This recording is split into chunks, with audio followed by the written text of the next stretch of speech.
Hello, listeners, and welcome to Season 9 of the Meet the Mancunian podcast, Social Impact Stories from Manchester. I'm your host, Deepa Thomas-Sutcliffe, offering you a warm Mancunian welcome. This season is extra special as I'm collaborating with the Spirit of Manchester Awards, celebrating the city's voluntary and community sector. Throughout the season, I'll be featuring interviews with award winners and nominees, shining a light on the incredible work happening across our city. Every Tuesday, I bring you the stories of Manchester's community champions, individuals working for a range of causes and making life better for the people of Manchester. My hope is to inspire you to discover your own purpose, whether through volunteering or getting involved in the social impact sector, while also celebrating good causes and spreading positivity. You can listen to the podcast on Apple Podcasts, Spotify, or my website at meetthemancunian.co.uk. Stay tuned for a season full of inspiring social impact stories. Passionate about supporting women find employment? In the fourth episode of Season 9, we hear from Jan Iceton, Board Chair, SmartWorks, and Spirit of Manchester Award winner for Partnership and Collaboration. Thanks, Jan, for joining me today. Hi, good evening. Really nice to have you today. Tell us about how you found your passion for supporting women. Where did that start? I had a successful professional career, Manchester nationally and then internationally towards the end. And I always did try to find amazingly talented, fantastic women and to promote them and develop them and to help them remove career barriers to their progression. So I think I've always been passionately supportive of helping women who I think have been overlooked for promotions and things like that. Not just all women, but those who I think, well, actually, you're contributing an awful lot, but you perhaps haven't found your voice just yet. So I was always involved in all of that. And I'm the middle of three sisters, and we all love, not necessarily fashion, but we all love style and trying new things and trying to stay relevant with our young, cool daughters. So I've always had an interest in those two strands that come together so beautifully with SmartWorks. And I like that very much about talking about supporting people to find their voice. It's so powerful, isn't it? Because you can just see a transformation when people find their voice and their confidence and their place in the world. It brings us very well to SmartWorks. And how did you get involved and what does SmartWorks do for Greater Manchester? I got involved 5 years ago. A very good friend of mine was a stylist for SmartWorks. And we always laugh about this. She contacted me, she said, Jan, I've found the most perfect thing for you to get involved with. And I'd been really lucky, Deepa. I'd had a successful final career job with a company that we then sold, a really high quality tech company based in Chorley. So I retired. I hate that word, but I haven't found another substitute for it just yet. I retired quite early, in my early 50s. And after a few months, I think my friend thought I was probably more restless than I actually was. And she said, I found the most perfect thing for you. And I said to her, I remember, I said, I'm not looking for a job. And she said, oh, don't worry, you won't get paid. It's a voluntary position. And she explained what SmartWorks does and what she does as a stylist, which is integral to the service. And I was immediately bitten by the opportunity. And I said, send me all the paperwork.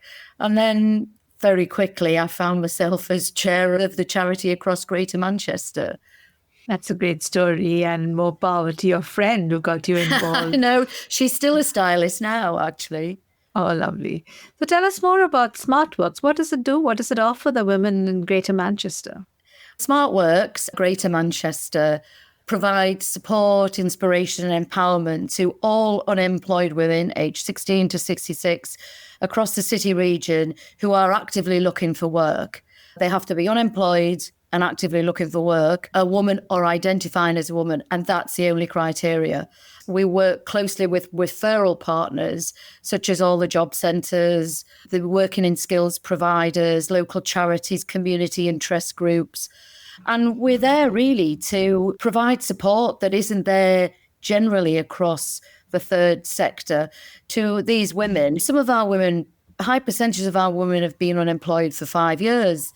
They've applied for 30 plus jobs. There's something stopping them breaking through that barrier, whether that's their self-confidence or whether it's their ability to explain the value that they'd bring to an employer. So SmartWorks provides a number of really clear services. The first one is job search coaching. So a woman is at the very early part of her journey into work. She might not have a CV. She doesn't know what a cover letter is. She's got a whole series of lived experiences, but doesn't really understand that they are core competencies that an employer might really value.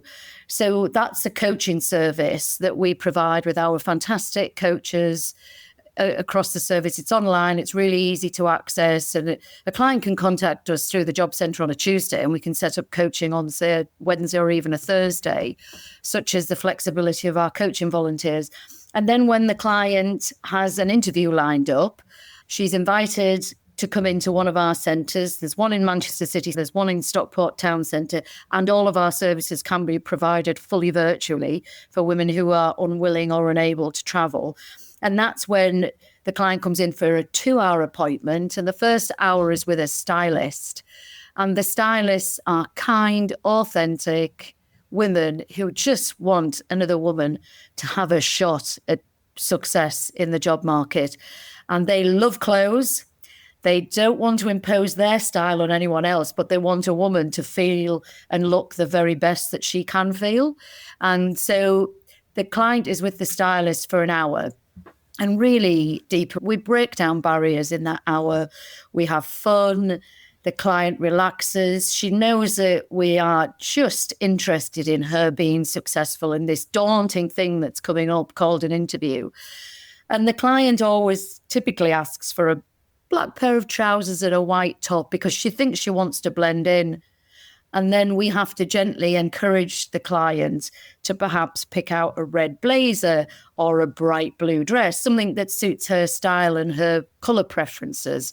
And then there's always a moment when the client looks in the mirror and you see it in her eyes and she thinks, wow, I've never looked like this, or this is the way I always wanted to look, or this is the way I used to look before life ground me down. And then when the client's picked her outfit, the stylist will package it all up in beautiful white tissue paper with some free goodies and things in a bag to make it feel extra special. And then with her shoulders back, her head held high, and her ears listening to the advice, she then goes for the 1-hour coaching session. And we always do it that way round. It's powerful, it works, it's proven. And the clients are much more receptive to the coaching because by then they trust us. They know that we only want the very best outcome for them. And then when the client gets the job, and 63% of the clients who come to us get a job within a month, the client is invited back for a second dressing where it's a really fun appointment, ideally with the same stylist, but we sometimes can't arrange that. She comes back to us for an hour just with a stylist and she gets another 5 to 8 pieces of clothing to give her a full capsule wardrobe for when she enters the workplace. And that is SmartWorks. I just love it. I've been, as I said to you before we started this interview, been following it for a long time. And I think it's such a lovely concept that boosts to confidence. And like you said, sometimes helping people, just giving them a little friendly lift up, just puts them in the right space so that when they go confidently to interviews, they are then hopefully successful. It's really great to hear that 63% actually get their job immediately in the first month. Like it's been higher than that, but it's a tough world out there at the moment, isn't it? Post-COVID, the cost of living crisis has been grinding people down. And we'd love it to get back to where it was around 73%. And we're confident that we will. But to put some scale on that, last year, we supported 883 unemployed women. 63% of them getting a job is a pretty hefty number. And this year, we will support 1,104 unemployed women across Greater Manchester to get the job. And there are aspects of the charity that we run it really tight, like a bit of a commercial organisation. We've got 6 members of staff, 8 members on the board of trustees, and all of the services are delivered by around 50 amazing talented, committed volunteers who make the service really special for all of us. Sounds really interesting. And you said it's a tough world out there. So, what are the challenges you've had to overcome to continue to offer these services? You would think, being a charity, that we would say funding. And if my treasurer, the wonderful Alison, listens to this, she will say, always mention the money, Jan. And money is important. And we'll talk about that in relation to our Spirit of Manchester collaboration with AJ Bell Futures Foundation. Money is important to us, but we work really hard, mainly as a board of trustees and our fundraising manager. We work really hard to seek out grant funding, corporate funding, etc., etc. But really, and this is why this podcast is so important to us, it's finding clients. It's reminding the job centres and the work coaches and the charities and the third sector organisations, reminding them that we've been there for 9 years and we are really successful and our doors are still open. They're all busy people, aren't they? They've all got other objectives. So we constantly work on our outreach. So it's finding all unemployed women across Greater Manchester, and for them to find their way to our door. They can contact us directly, and as long as they don't mind us asking which job centre they're noted to, then that's all that it takes for us to then invite them into the service. So the main challenge is maintaining awareness of the service to the clients that we want to reach. And we opened in Manchester in April 2023, because we'd been based in Stockport for 8 years. And as across Greater Manchester, it's pretty hard from Rochdale, Oldham, Bury, Bolton and Wigan to get all the way to Stockport. It's the only part of the Greater Manchester geography that isn't on the tram system yet. So it served the southern boroughs and parts of Manchester City itself quite well, but it really didn't serve the unemployed women that lived in the northern parts of Greater Manchester. So that was a massive strategic objective for us, because we are a charity, to open premises slap bang in the city centre of Manchester. We need a big premises, Deepa, because we carry 3,000 items of clothing in both of our centres. So we need not half a football pitch, but it's a pretty big space. So anyway, so it's mainly those two things, finding clients and finding money. I do hope that the podcast can help you reach more women who might be interested, or even people who want to support women in their life and give them a bit of a boost. Thank you. What would you say is the biggest impact you made so far? You've talked a lot about the fact that people have found jobs. Are there other ways you want to talk about impact or share some stories of people who have benefited? We help all sorts of women who've been in different circumstances. For example, last year was a typical year for our client base. 53% are from ethnic minorities, 30% are lone parents, 40% have been unemployed for a year, 11% for over 5 years, and 18% had a disability. We support all women across all different communities and intersections of communities. And some of the barriers that they face are confidence. So we really work on confidence. And the idea is very much that the confidence and the self-esteem and the self-belief that you gain through SmartWorks and then getting a job, hopefully it stays with that woman. We'll signpost other organisations that can help her after she's got a job. We work quite closely with Queen Bee Coaching, that are part of the Pankhurst Trust, and other organisations that go on to support women once they're in work. But our job is done at that point. But we do believe that financial independence starts with getting a job. That's the fundamental principle of the charity. And if we can start to help a woman on that journey towards financial independence, and she's looked after by a good employer, then we've done an awful lot to overcome some of the hardships that she's probably had in the last 5 years when she's been looking for a job, or the last 1 year, but doing 30 hours apply. There was a young client in our office the other day, Dorcas, who is a client reference of ours. She was only young and she'd been spending 30 hours a week looking for a job. And clients don't really get feedback as to why they don't get a job, particularly if they go out at the first cut. So we ask employers always, make sure that you give feedback to clients, make sure you offer to reimburse travel expenses if it's an in-person interview and the like.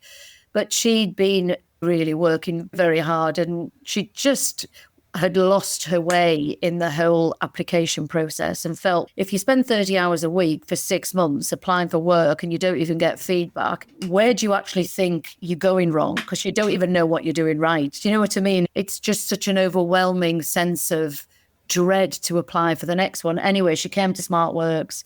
We worked, our coaches worked there, wonder on her. She left our service with a bright green suit from one of our biggest supporters, JD Williams. She looked amazing. And then when she went into a coaching, our coach ended the session with Dorcas saying, actually, you come across as a really confident person. And she says in one of our videos, she went, what, me? Confident? She couldn't believe that she was coming across to us by the end of her first dressing appointment as a confident young woman. So she's now got a job as a sales and marketing assistant. We do try and keep in touch with our clients through social media. And we invite them to follow us, to be part of our community, because there's all sorts of things, content that we put out and events that we do that will just keep them connected with us, so that if they're feeling a bit low and that special SmartWorks magic is starting to rub off because they've been in the workplace for 6 months, if they come to one of our events, it will go back into their soul pretty quickly and they'll get another big boost. I love that about the special SmartWorks magic, and also to boost the soul. And everybody needs those little infusions. So it's great that you're doing that. And congratulations on being nominated for the Spirit of Manchester Award. What does being nominated for Spirit of Manchester Award mean to you?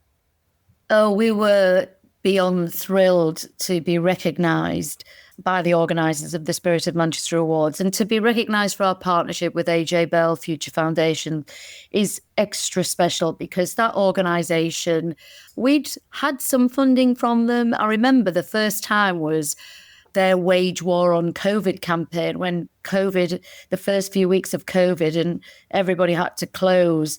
And they did a salary sacrifice scheme across their board of directors, which wasn't really talked about and celebrated as it should have been. But they donated funding to us, and we were one of the few SmartWorks across the country that's managed to stay open. As soon as non-essential retail opened, our doors were wide open. We followed every safety protocol in the book, which was rigorous and extensive. We had no cases in the centre, but our relationship started with them around then. And then they created the Future Foundations, which is their charitable trust. And it was established just as we were thinking about opening the new centre in the city centre. And as a board of trustees, we were really nervous because we needed to raise double the cash for the charity. Premises in the city centre aren't cheap, although we have an amazing landlady who looks after us as well as she can. That's Rose Marley at Cooperatives UK, who also got a mention in the nomination. But AJ Bell said, look, we're really interested in what you're trying to do, and we really believe in you, because the purpose of the charity is to help people who have faced significant life challenges by providing them with opportunities to build a better future through self-advancement. And that's really what SmartWorks does. So there was a real affinity with what the charitable trust was trying to do, what SmartWorks does. And honestly, they saw what we were trying to do in Manchester, and they said if we donate, and it totals over £75,000 that they donated through one way or the other in 2023 and halfway through this year, they enabled us to open the centre in Manchester 4 to 5 months earlier than we would have done. We'd have still been rattling tins and trying to raise money from other sources, but Future Foundations took the pressure off all of that. And we agreed with them that if we opened 5 months early, we'd try to support between 170 and 190 unemployed women from within Manchester City in the centre. And when we did our impact analysis for them, because we're very big on data, we're a great charity to partner if you like data and analysis and things like that. We'd actually supported 180 women, and we delivered over 210 appointments in that time that they'd funded directly for us. So they volunteer for us. They've done over 80 days of volunteering. They've hosted events for us. And we work closely with AJ Bell on their Money Matters narrative, which is all about helping women to really understand the importance of building financial resilience. It's something that was okay about through my career, but plenty of my peers pay into the pension fund. They stopped paying into the pension fund when they got pregnant and went on maternity. They took careers breaks and didn't really have conversations with the husbands about there's no equity anymore in between what I have as a financial value and what you have, even though they were both professional partners. So I really believe in both AJ Bell Money Matters, and I massively believe in, and I'm hugely grateful to the Future Foundation for their donation. Shout out to them and to you too for all the great work you're doing. What advice would you have for people looking to start a similar movement in their local community if they want to support young women or women who are looking to get back into work? What has worked very well for SmartWorks is to find typically a former businesswoman who really gets this, who really understands. When I wanted that promotion, I put on my bright red blazer, I stood tall, I understood my skill sets, and I felt confident, and I owned the room. And that's what helped me smash through the glass ceiling, break down a barrier, and get to where I deserved to be.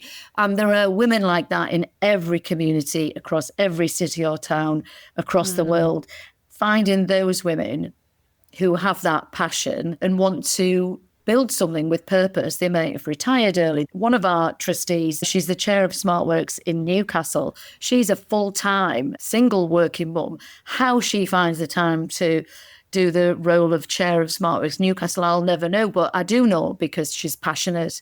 And once it gets to you, a lot of women who've got these types of business skills know what to do to organise and to lead and to get funding to support the charity, and an absolute understanding of what clothing can do for someone's confidence is really fundamental, because that bit's the pathway to building the confidence to listen when you're doing coaching and skills training for interviews. It's like a 3-step process. First, the person comes in, you make them comfortable, then you style them, then you coach them, and hopefully then you bring them back and give them a capsule wardrobe so they can be successful. So that's really good advice. And also to finding businesswomen who have perhaps either retired or have some spare capacity. Lots of people work part-time or flexible working now to be the champions. You know that expression, if you want something done, ask a busy person. That is a good expression. That is true. I now come to the signature questions I ask all my guests. And one of them is, if you could choose a famous landmark in Manchester to represent you, which one would it be and why? Oh, there's just so many. And it's gone now. I was going to say the Hacienda. I'm of that generation. I didn't go every week. Couldn't afford to. I was a student. But for me, Manchester, a lot of modern Manchester was built on the music scene and on the passion of people to be in the music scene. And your age, your ethnicity, whether you were employed, whether you're professional, whether you're a manual worker, unemployed, nobody cared. Everybody came together, had fun. And there were so many things that spun out of that movement, if I can call it a movement rather than a place. I think it's got to be that. Or the Arndale, just because the Arndale's the kind of building in the middle of Manchester. And when I first started to work, I was on the Fujitsu graduate training scheme, and I worked on the 17th floor of the Arndale for about 10 years, and I absolutely loved it. I was from a small town in the northeast of England, and I found myself smack bang in the epicenter, as far as I was concerned, as the coolest city in the world. You probably expected something more like Gorton Monastery, something more cerebral than the Hacienda and the Arndale. No, it's about what's meaningful to you, isn't it? And I've heard a lot about the Hacienda from my music guests, and I know it's a building block, I think, now. But sadly it is. But of the era, it's imprinted on everybody. And also the other thing, that it's not a building, it's the bee. I love the Manchester bee. When I look around my desk now where I'm recording this with you, I've got bees on my phone cover, bees on my lampshade. I've got bees everywhere. I don't yet have a bee tattoo, although I do have some very cool friends who do. Oh, that sounds very nice. Yeah, the Manchester bee is very much part of the podcast as well. So I've got a little bee avatar for myself. Yeah. So it's good fun. What's the most important life lesson you've learned so far? I mean, for me, really, what doesn't kill you makes you stronger.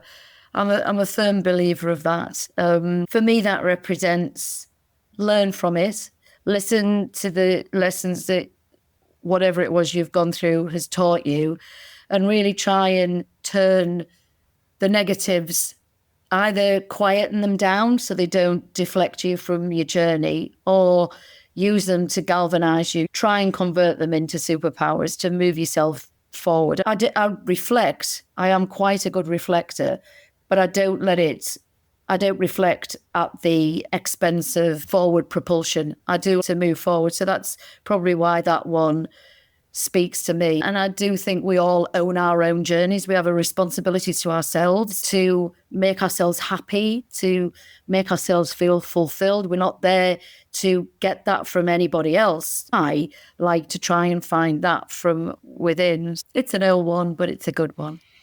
I think so. I think that whole thing of life happens, but can you pick yourself up and be resilient and bounce back and, like you said, move forward? I met Baroness Newlove a year or so ago, and she's just a wonderful example how out of nowhere the most horrendous thing happened to her when the husband was murdered outside the family home. And she's moved on and she's carved this amazing light for many other people to follow. She fights for causes that are so important for personal safety and equality. And I think if someone like her can follow something like that and become a stronger, much brighter light than she ever was, really, then I look at her and I just think, wow, it's easy to say what doesn't kill you makes you stronger. But then when you meet someone who's really had a trauma like that, and it is true, then I'm just amazed by people like that. I get so much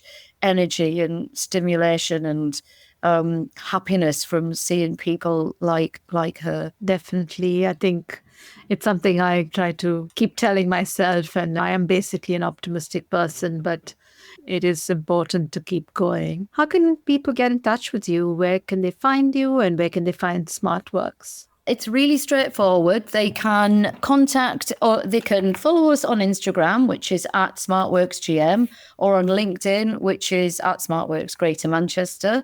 The website is www.greatermanchester.smartwork.org.uk. But they can call the centre, and the phone number, it's 0161 974 0699, and that covers both Manchester and Stockport. So that's all they have to do.